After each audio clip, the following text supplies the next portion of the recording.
Delighted to welcome Matt Williams back to the show. How are you, Matt? I'm very good, mate. How's yourself? Good, thanks. Plenty of fallout to Leinster's 10-point win against Munster at the weekend. And I just want to start with Leinster, actually, this morning, on the more positive note. How does a team, Matt, with so much proven already, still look like a team with so much still to prove? Because that's certainly how it seemed at the weekend. They've got a huge culture. Very interesting listening to the build-up, not really being part of it because we were still on international mode with Virgin Media, and now listening to the reaction. I think both have been really off the ball. And once again, the best coach in the country, Leo Cullen, is just not even mentioned in any dispatches before games and after. He just keeps producing winning teams. And you've got to give the Leinster organisation huge credit for building a culture that delivers what you just said. They just are in a habit of winning. And they're not very keen on letting anyone share in their sunshine. And they just keep going forward. But they have done this for a long time. They've done this not just for a season. You know, this is now getting on into the terms of dynasty. To win that competition like they've done, and then to be there or thereabouts in Europe every year, and again with more local talent than any other team in Europe, is a serious statement. And you can see the players, and everyone in the organisation, but especially the players, are taking incredible pride in what is going on. And I guess that's where your answer, the foundation of your answer lies. There's a lot more to it than that, but that's the foundation. The Leo Cullen point is really interesting. I want to mention Stuart Lancaster in just a moment for sure, but he's obviously the one that gets more of the credit, I think, when these brilliant Leinster performances come along. So what does Leo Cullen do, or what has he done in the past to ensure that that culture is rock solid? Well, it's really interesting because in my head, Stuart always gets the credit. Now, I got nothing against Stuart. I think I want him to stay at Leinster. I think he's doing a fabulous job. And Stuart's just re-signed, as have the whole Leinster staff. So there's a statement for you. Lipe Konopemi and Emmy Farrell and Leo and Stuart have all re-signed. So they're really happy doing what they're doing, working for Leo. Leo, by his very nature, is happy with this. He doesn't want the limelight. He's not that sort of guy. He's really uncomfortable with being the centre of attention and really uncomfortable with people talking about him. He loves it. Everyone else does it. But he's doing the work. He's got the big picture there. And that's what a head coach does. I heard you talking about Stephen Kenny just before me. And I feel really sorry for Stephen because he just hasn't got the players. And he's copping flack because of the incompetencies of what people have done before him. And I'm not including Mick McCarthy in that. I'm obviously including the problems that the FAI have had. Now, if you look at Leo and what he has inherited over the last decade from Michael Checker and Joe and into his time, they are at the end of a lot of hard work from a lot of people. And that goes down into their sub-academies and so on. And everyone talks about this Leinster production line that's happening there. But you've also got Leo at the top guiding that. And he just gets no credit. Like we're ready to smash every other coach that doesn't go. We're happy to bring in foreign coaches. We've almost got this addiction in Ireland to bring in foreign coaches. But when one of our own is excelling, we find it really hard to give him credit. We do the opposite. We try and give credit to someone else. And Leo doesn't look for it, which I really admire about him. But he, I will say I was on a text to him the other day and I congratulated him. And his first line was, "Thanks, Matt, on to Toulon." So on Saturday night, he was on Toulon. That tells you something about that organisation. They'd won the trophy. They got it in the cabinet. Toulon's the next beast. And they will go, they'll give Toulon a fair going over on Saturday as well. And that takes some mental recovery. So I would also say to you that Leo's got the mental side of Leinster's game really, really in hand to come back in a week from the Six Nations and put on that performance. And you can see how difficult it was for the Munster guys. The Toulon game, I guess, represents the revenge for last season. Like, obviously it's not Saracens that they're playing, but the European Cup represents, the thing that if they can do the double this season, it will be incredible vindication for the last couple of seasons, I guess, on a European level. So you've got this brilliant culture allied with this cause this weekend, and that's a pretty unstoppable force.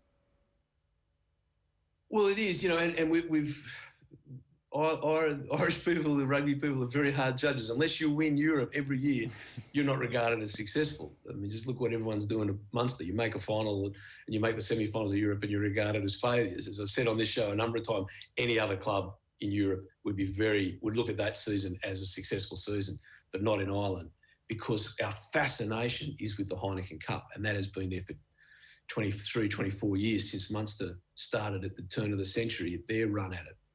So Leinster still have done a great job, and you're never going to win Europe every year. It's just not that sort of competition.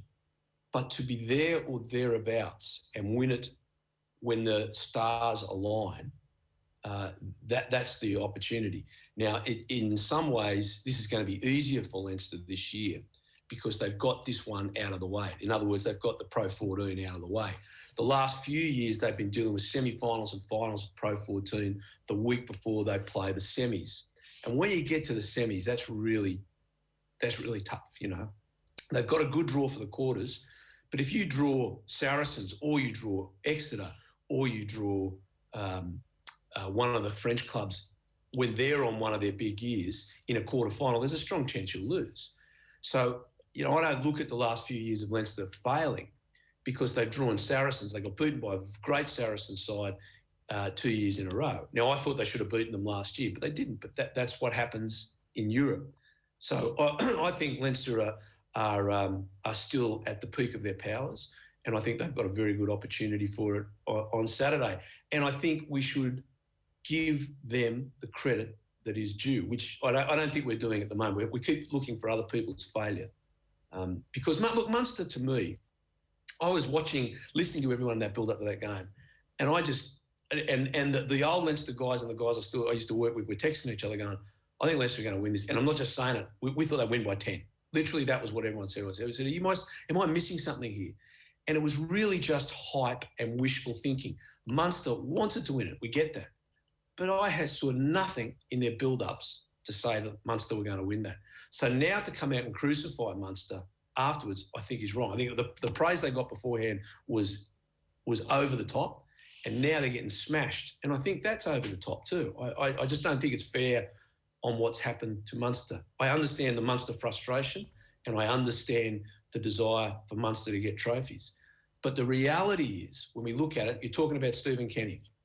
That Irish team, I'm no expert, but I can tell you, compared to that Irish team when Mick McCarthy was coaching 20 years ago, there's not the talent there. Now I look at that Munster team. That's a good Munster side. That's a side that can make a final, and that's a side that can make the semis of Europe. It's not a side that's really going to beat Leinster right now, and that's a really tough reality, but that's where it stands, and it was proven again last Saturday. Just on Munster, Matt, and Stephen Larkham spoke after the game of the weekend and about the mental scars that some of these players will hold. Losing to Leinster again is a tough thing to recover from, and a lot's been spoken about the gap since they last won a trophy. How tough is it for Munster at the moment to recover from something like that and to watch Leinster doing what they're doing so easily, it seems? It's quite a tough time for Munster fans at the moment. For sure. I think it is a very tough time, but you've got to use that as fuel for the fire, which, and again, I'll switch this back, is exactly what Leinster did for years. Leinster threw that fuel on the fire, and they fought and fought and fought to get the recognition, and still people thinking, Munster will come back. The Munster people still talk about all those days, and they should. They were great. As I've said on your show a number of times, the guys I coached against at Munster, absolute champions, champion human beings, champion side. And Leinster used a lot of those hard times and those battles as fuel to get better over the years. Look, I can guarantee you that in the week leading up to last week's game, Leinster was still using that as fuel. I would have 100% on it. It was really funny because the game that I was involved in, which is now 21 years ago, my goodness, where's the time gone, was doing the rounds because it was a Munster-Leinster game. And I can guarantee you that Leo was using some of those stories as fuel to not allow the standards to drop. Now, where the Munster people are, they've just got to do the same thing. And they've got to also realise Joey Carberry's just come back into the side. CJ Stander and a lot of the Munster boys the week before had a hugely emotional day. CJ's last time in a green jersey. And I just didn't think they were going to recover from that. Now, Leinster, in my opinion, should have won that game by more. I thought they were very wasteful in the first half. And I actually thought, well, you should have gone in at halftime, maybe 2 tries ahead, and you came in 6-all. Might be a door open for Munster, but still they couldn't get through. So they've just got to accept where they are. There's no point sacking Coach Van Graham. There's no point talking about punching, that Munster just aren't trying hard enough or any of that. That is just fallacy. Munster have to go away and think how they're playing. The players have to take responsibility for what they've done. And the coaches maybe have to think, okay, this way of playing is not working against the better sides. Certainly working against the lower sides because they made the final. Now, to make the final's not that is difficult. So we've got to give them great credit for that, which, again, I don't think the Munster supporters are doing. But the difference between the top and 5th in Europe is millimetres. It's literally millimetres. It's not kilometres, and that's how close they are. And they've just got to keep fighting and keep going. But it's not easy. It's not an easy journey they're on. That really interesting what you said there about Leinster's psychology and how Munster could maybe learn from that. And one of the quotes from Leo Cullen stood out for me after the game of the weekend, and he said, winning can make you a little bit weak or soft. We need to ensure that doesn't happen. And maybe some people gave Munster a lot of a big chance before that game at the weekend, and that probably played on Leinster's mind. And we spoke earlier about newspaper cuttings on the dressing room wall, that maybe Leinster used that, as you said, as maybe a bit of fuel. So Munster's tackles count was quite heavy at the weekend, Matt. Is it more a psychological thing as you said? I just don't. I don't think it was real. I think there's a lot of desire from the supporters. It was a very good Munster side that was picked. I just didn't think anyone was being real. And it's exactly, again, we weren't troubling anyone in the team in the week before it. But a lot of the other people on the periphery, we're just going like, this is playing straight into Leinster's hand. Saying that Munster are favourites going to the RDS in a competition where Leinster have a history of overturning Munster. That's the history of that competition. From the very first game 22 years ago, that's the history, that Leinster go into those games written off, and when they do, that's when they stand up and that's when they win. And we really couldn't believe what we were hearing. So I've got very little doubt of it. But there's a saying that we used to use around the traps that Leo is referring to. That is, hard times make hard people. Hard people make good times make soft people make hard times. It goes in a circle. Now, what Leo's saying is they're in good times, but the hard people have made the good times. You've got to stay a hard human being in competition so that you don't lose and go into bad times.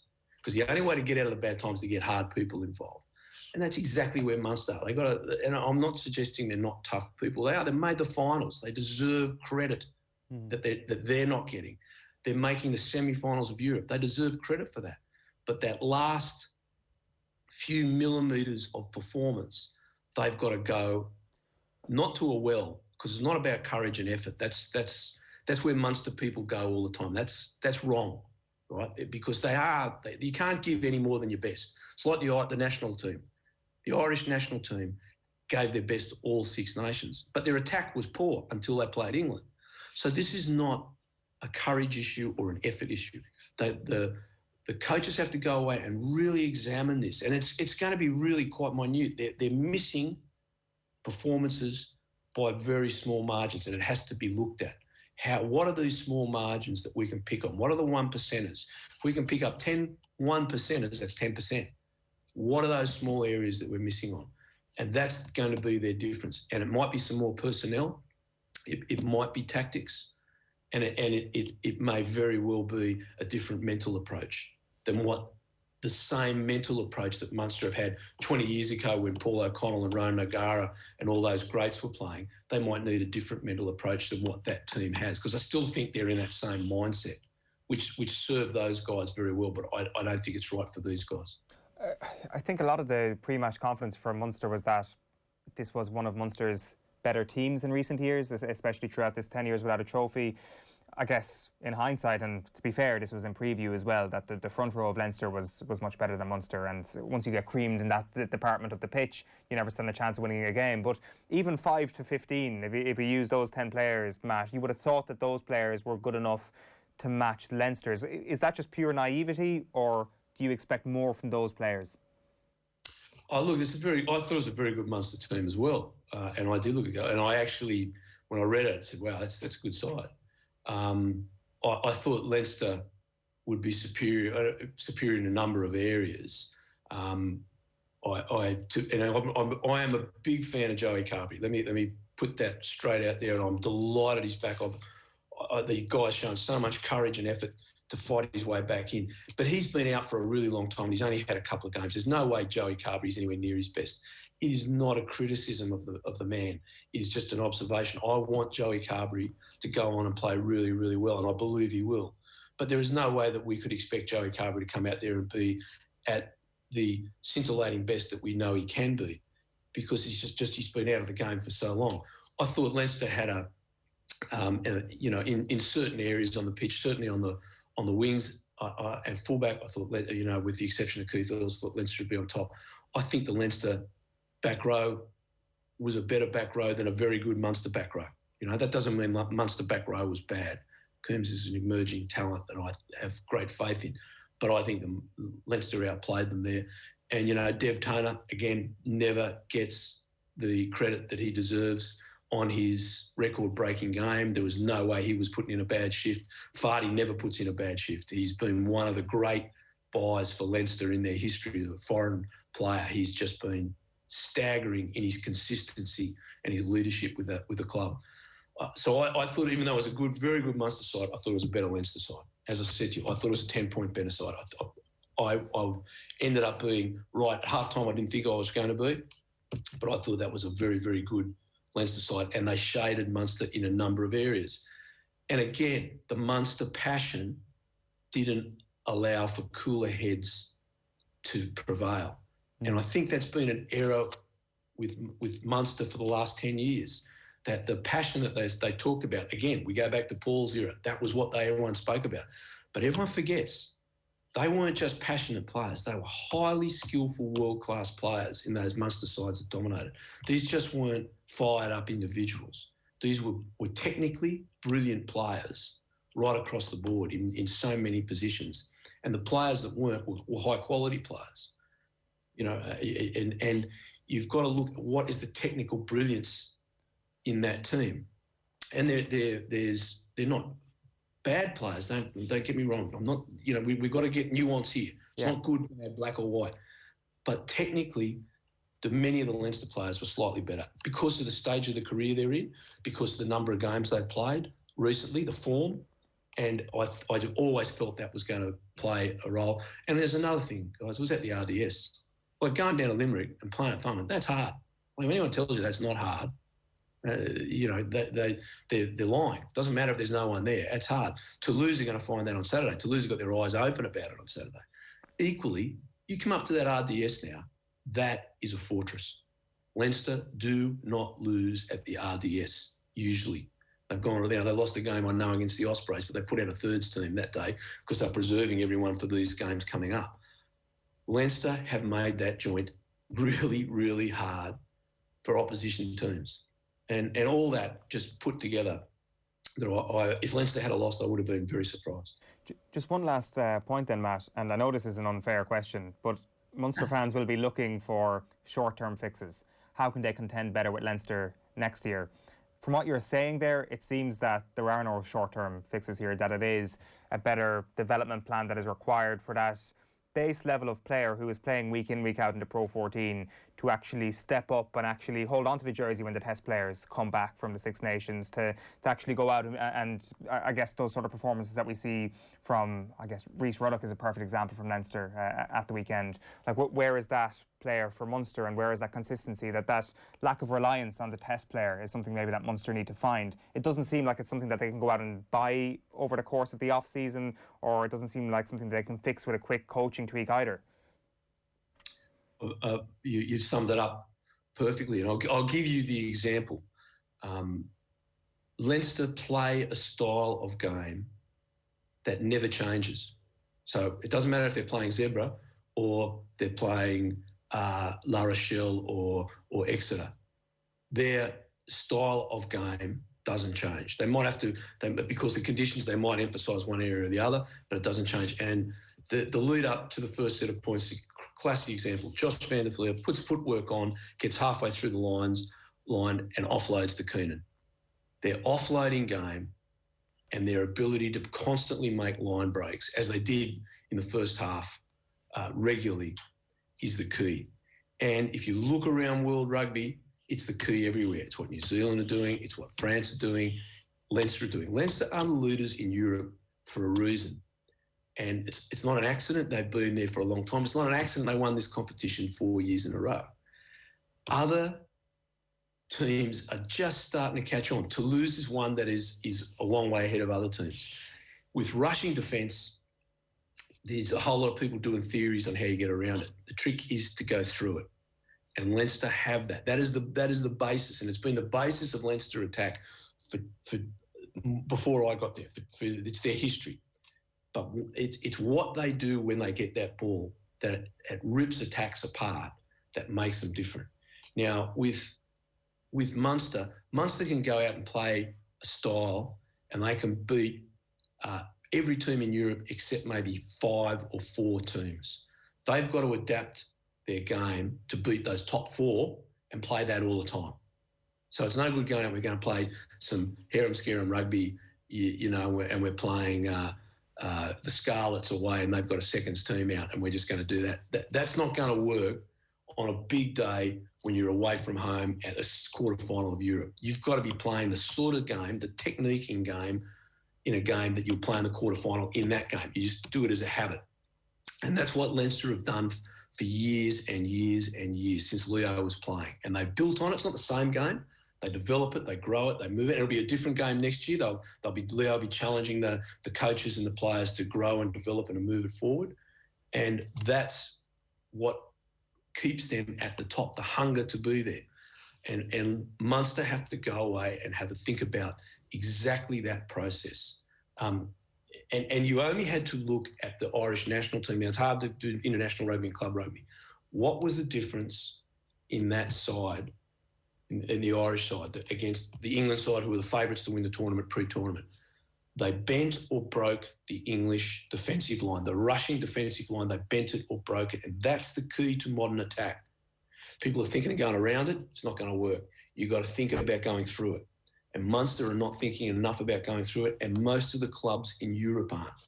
Munster will play Toulouse. Toulouse are thinking about going through you. Now, they've got a few injuries. We don't know what sort of team they're going to bring over. But they're a threat to Munster, I can tell you that much. They're a threat to Munster, much more a threat than Toulon are to Leinster. I think Toulon might have their eyes on the French competition. They're not going to worry too much with Europe. Toulouse are worried about Europe. They're a European powerhouse. They get it. So they're going to be a big threat to Munster again this week. Yeah, they certainly are. Matt, it's always great hearing from you. Thanks a million for taking the call this morning. Pleasure. Great to talk to you. Cheers. Bye now.